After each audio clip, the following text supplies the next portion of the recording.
Halo semuanya, Assalamualaikum warahmatullahi wabarakatuh. Berjumpa lagi nih teman-teman bersama saya Fatir dan istri saya Emma. Welcome back again.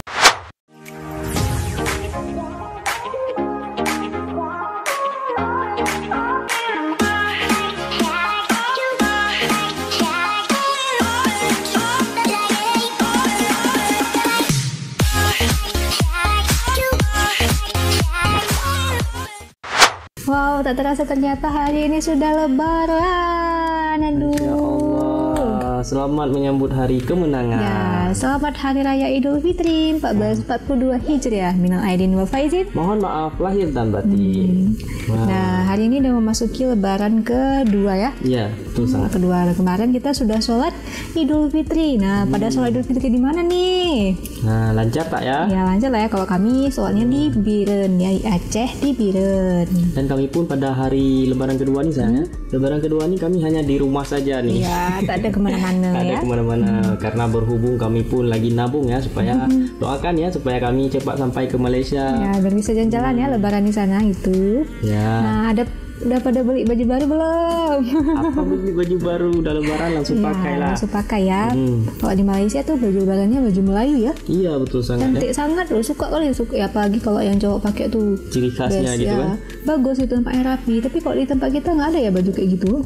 Beda gitu kan, beda adat Ya, gitu kan. ada sih, maksudnya harus jahit sendiri ya. Nggak ada yang dijual di pasar kayak gitu, nggak ada. Oh, baju Melayu dijual di Aceh gitu belum ada. Belum ada.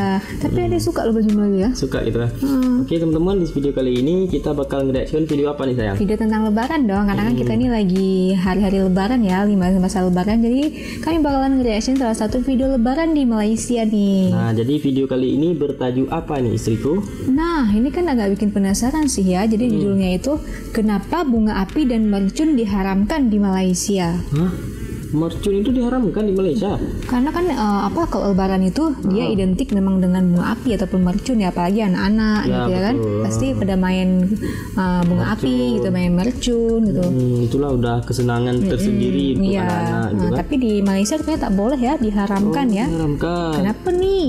Abang pikir boleh loh. Tak boleh. Boleh ya. Oke teman-teman, mungkin langsung saja ya kita simak cuplikan video ini ya. Dan bagi teman-teman semuanya yang baru datang ke channel Fatir YouTuber dan baru menemukan channel Fatir YouTuber, tolong nih teman-teman dipadamkan dulu subscribe-nya guys. Tolong jangan pelit-pelit untuk subscribe karena subscribe itu Gratis. Dan bagi teman-teman yang ada rezeki lebih, jangan lupa join di membership Fatir YouTuber. Ada pakai paling murah yaitu Pakai silver dengan harga RM2.50. Jam join. Oke yuk teman-teman, langsung saja nih kita putarkan cuplikan videonya. 1, 2, 3 Play. Mercun dan bunga api secara umumnya digunakan semasa pesta ataupun cuti perayaan di Malaysia seperti Ya, Hari di Raya, Malaysia, Tahun Baru kegiatan Cina baru dan ya. Deepavali. Negara Malaysia sudah mempunyai undang-undang berhubung pengharaman mercun dan bunga api sejak dahulu lagi di bawah Akta Letupan undang-undang ya 1957. sayang ya. Namun, saban tahun menjelang perayaan Aidilfitri terutamanya akan berlaku kes kecederaan, kehilangan anggota badan Ya. atau lebih dahsyat lagi kematian disebabkan letupan mercun. Ya, Baru-baru betul. ini pada 29 April 2021, akhbar melaporkan seorang pelajar berumur 16 tahun putus dua jari kanan akibat bermain mercun bola secara bersendirian di kawasan rumahnya di Rantau Panjang, Kelantan. Dari sudut agama Islam pula, ianya adalah satu pembaziran wang ringgit dan Islam pada prinsipnya membenarkan umatnya untuk berhibur tetapi dalam batasan. Hukum mercun adalah haram dan wajib dijauhi oleh umat Islam, Ya. lebih-lebih lagi yang bersifat membahayakan. Bersifat Jadi membahayakan dalam video ya. kali ini kita akan melihat kenapa kerajaan Malaysia mengharamkan mercun. Teruskan menonton. Tragedi letupan kilang bunga api di Sungai Buloh.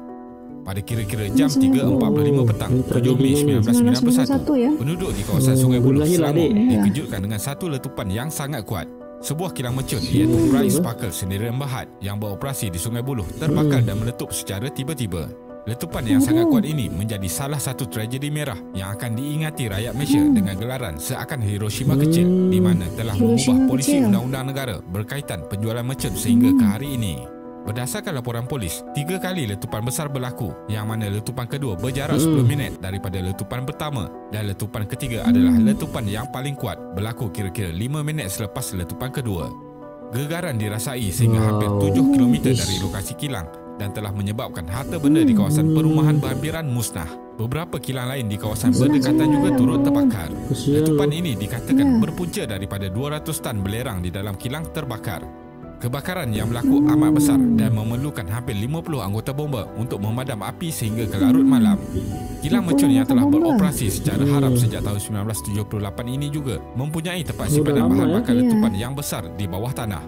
2 daripada stor simpanan itu meletup dengan meninggalkan kesan seperti kawah sedalam kira-kira 6 meter. Siasatan juga mendapati kebakaran di kilang mercun itu berpunca daripada bahagian makmal yang menjalankan kerja-kerja menguji mercun yang siap untuk dipasarkan. Kelalaian berlaku apabila pihak kilang menjalankan ujian bunga api bukan di tempat khas sehingga terkena longgokan simpanan mercun dan bunga api yang terletak berhampiran, seterusnya menyebabkan letupan semakin merebak di dalam kilang. Kebakaran juga menyebabkan pelepasan gas toksik beracun ke udara dari sisa kimia selama beberapa hari. Tragedi letupan ini telah meragut banyak nyawa, namun hanya 26 orang jasad sahaja yang berjaya ditemui, manakala 103 orang cedera dan selebihnya yang rentung gagal dijumpai. Kilang ini juga didapati telah menyalahi undang-undang dengan menggunakan pekerja di bawah umur. Tragedi letupan ini membawa kepada perubahan polisi negara untuk terus mengharapkan sebarang aktiviti mercun, termasuklah sempena perayaan. Kemudian di Jabatan Bomba dan Penyelamat, unit hazmat telah ditubuhkan bagi menangani bahan kimia seperti pengendalian tumpahan bahan kimia berbahaya, kebocoran radiasi, pemadaman api yang mempunyai unsur kimia berbahaya dan menangani CBRNE. Undang-undang larangan bermain. Wah, Masya Allah sayang. Ternyata ini ya salah satu alasan kenapa bunga api ataupun mercun itu diharamkan di Malaysia. Ternyata sudah pernah terjadi tragedi yang sangat menyayat hati gitu kan. Sampai kebakaran kilang itu ya. Dan memang bunga api itu sangat berbahaya loh. Kemarin kan ada baca berita nih di Indonesia ya. Ada juga tuh karena bunga api ataupun karena mercun itu sampai ada yang meninggal di, kalau nggak salah, di Kediri. Ada yang meninggal dan ada yang dirawat di rumah sakit. Itu karena bunga api. Kan parah kali memang. Ternyata emang berbahaya gitu ya. Bahkan ada yang sampai rumahnya terbakar gitu ya. Karena gimana ya, itu kan api gitu, kayak mercun itu api. Ada juga nanti kadang-kadang kita lagi lewat, anak-anak pada lemparin mercun gitu kan. Kita pun kaget gitu kan. Kita lagi bawa motor terjatuh gitu kan. Iya, ada mungkin kita lagi pegang apa gitu dilemparin. Mercun itu kan berbahaya juga ya. Jadi kalau memang diharamkan itu patut. Setiap lagi dalam Islam itu kalau sesuatu hal yang membahayakan, yang dapat membahayakan diri kita dan juga orang lain, itu sebaiknya dijauhi gitu ya. Apalagi tadi sayang kan ada juga dari warga Malaysia tadi kan fotonya ditampilkan, tadi ada yang cedera loh tangannya. Iya, ada yang cedera. Memang banyak kali loh, karena kadang-kadang kita kan main api nggak sadar, bunga api nggak sadar sampai kena tangan gitu kan, cedera tangan kita. Itu membahayakan diri kita dan juga bisa membahayakan orang lain ya. Itu yang paling ini ya, tak patut dicontohkan karena membahayakan orang lain gitu, kan? Ini undang-undangnya ya, undang-undang larangan bermain mercun nih di Malaysia nih. Lanjut lagi sayang. Larangan bermain mercun telah diputuskan dalam mesyuarat Jemaah Menteri pada 15 Februari 1995 dan larangan bermain bunga api pada 15 Mac 1995 serta masih berkuat kuasa sehingga kini dan tertakluk di bawah Akta Bahan Letupan 1957. Jualan mercun dan bunga api perlu mendapatkan kebenaran polis bergantung kepada pematuhan syarat dan peraturan yang dikuatkuasakan. Setiap kali perayaan, Polis Diraja Malaysia (PDRM) akan mengingatkan orang ramai bahawa larangan memiliki, menjual, membeli atau bermain mercun atau bunga api yang diharapkan masih berkuat kuasa. Penjualan bunga api dibenarkan dengan syarat pada tahun 2021. Walaupun begitu, penjualan bunga api bagi musim perayaan Aidilfitri tahun ini 2021 dibenarkan selepas Kementerian Dalam Negeri KDN memberi kelulusan bagi mengimport, menyimpan dan berniaga secara jualan umum sepada musim perayaan dengan mematuhi peraturan ditetapkan oleh Polis Diraja Malaysia.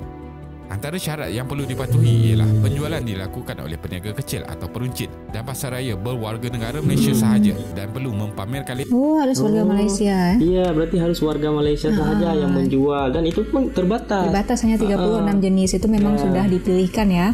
Tak boleh sembarangan menjual gitu ya. Ini kan sudah lulus mungkin ya. Ini lulus sensor ya. Lulus sensor, tidak terlalu bahaya mungkin gitu kan. Makanya diloloskan. Ya, untuk membantu perekonomian juga loh sayang kan. Lesen yang diluluskan selama 30 hari sahaja. Penjualan juga tidak dibenarkan kepada pembeli berumur kurang 18 tahun secara urus niaga dalam talian dan di restoran serta kedai makan. Kesimpulannya, walaupun sering diingatkan akan bahaya letupan mercun dan terdapat banyak kes kecederaan seperti kehilangan jari berlaku saban tahun, terutamanya kepada kanak-kanak, tetapi ianya seakan tidak memberi pengajaran. Pihak berkuasa juga perlu menjalankan pemantauan dalam penjualan jenis mercun berbahaya yang diharamkan, sama ada secara terus atau dalam talian. Manakala bagi masyarakat, langkah keselamatan perlu diambil perhatian supaya dapat mengelakkan perkara yang tidak diingini berlaku. Wah, udah habis ya. Masya Allah. Ternyata di Malaysia itu nggak boleh sembarangan beli mercon ya. Jadi emang ada batasan umurnya. 18 umur ke bawah. 18 tahun. 18 tahun ke bawah nggak boleh beli. 18 tahun ke atas baru boleh beli. Jadi orang yang sudah remaja ya gitu ya. Remaja udah dewasa gitu baru boleh main mercon. Karena emang kalau anak-anak yang main mercon itu sangat-sangat berbahaya gitu ya. Oke teman-teman semuanya, terima kasih banyak yang sudah nonton video ini sampai habis. Dan satu pesan saya buat kalian anak muda, habiskan jatah gagal kalian selain kalian masih muda. Kisah Fatir, bye.